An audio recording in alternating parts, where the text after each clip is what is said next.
Hello. This is Kate Kim from ACBM TECH. Date October 28, 2024 and invoice 103,431. The product you are looking at is the Globe 3600N slicer. Heavy-duty manual gravity feed slicer. The problem the customer mentioned is that the contents don't slice easily. Also, it don't look good, which makes it difficult to sell. The problem could be a number of things. The most likely problem is that the blade is not sharp enough. It's blunt, even at first glance. Let me touch the blade. Remember how sharp they are when you buy a new pair of scissors? If you think of scissors and slicer blades as being similar, you'll understand.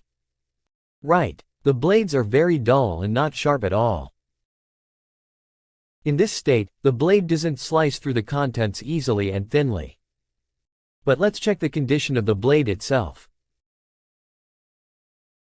The blade is smaller because it's been sharpened a lot.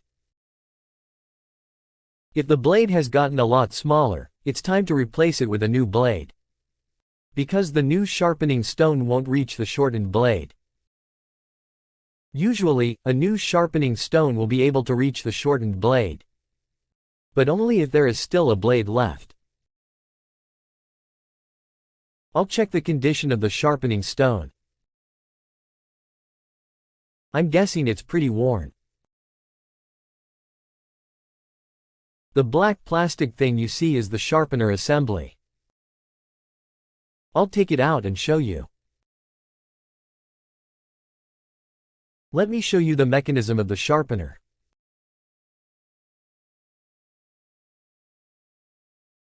You see the yellow caution, that's the handle. When you push down on the handle, the top and bottom stones move. See how the two stones move up and down together. The top one is called the troubleshooting stone and the bottom one is called the grinding stone. The lower stone moves up to sharpen the bottom of the blade.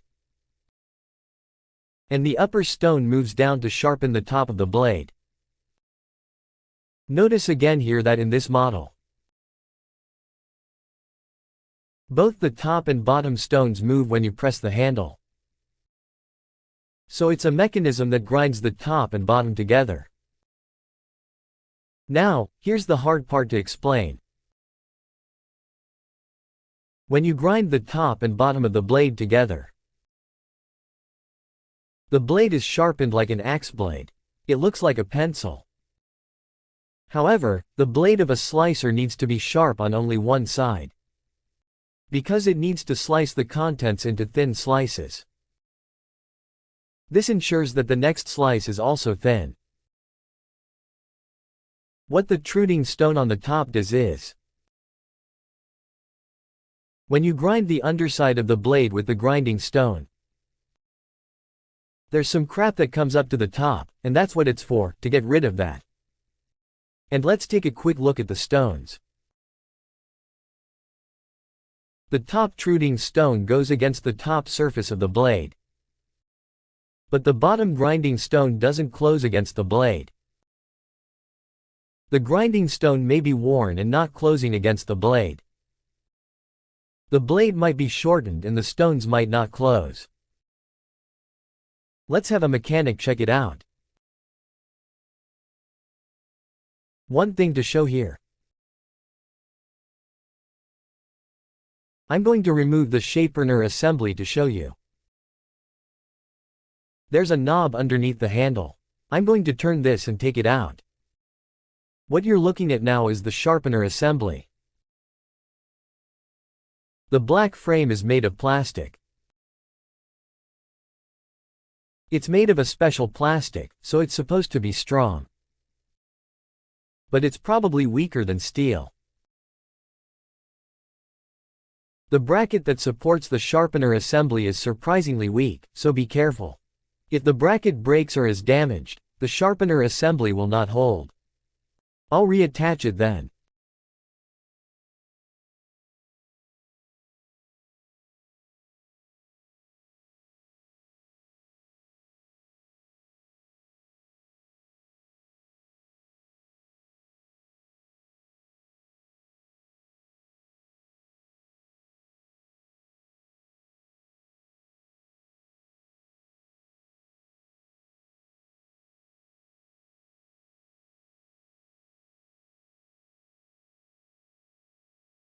I'll also attach the chute assembly.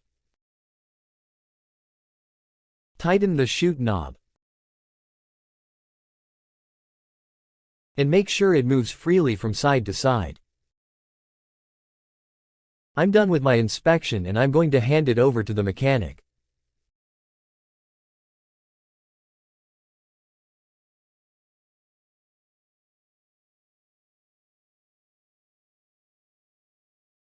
Repair done. I've replaced it with a new blade, new stones. I power it up and the blade spins fine. I explained the situation and the customer understood. Let me tell you one thing about the switch. The Globe 3600N slicer has a main switch pad. I'm going to show you this part for a second. Since the slicer is used to slice ham or cheese, grease and foreign substances can get on the inside or outside of the machine. They can accumulate on the main switch due to frequent use and cause malfunction. Protect the main switch with clear box tape to prevent foreign objects from entering. It is recommended to stick it in layers to prevent foreign objects from touching the switch as much as possible.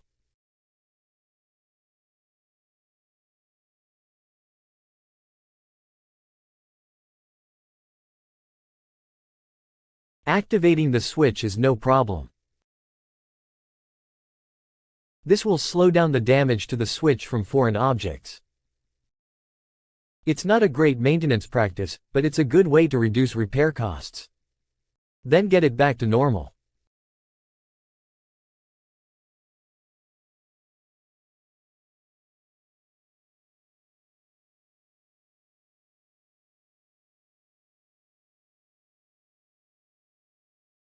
Thanks for watching and understanding.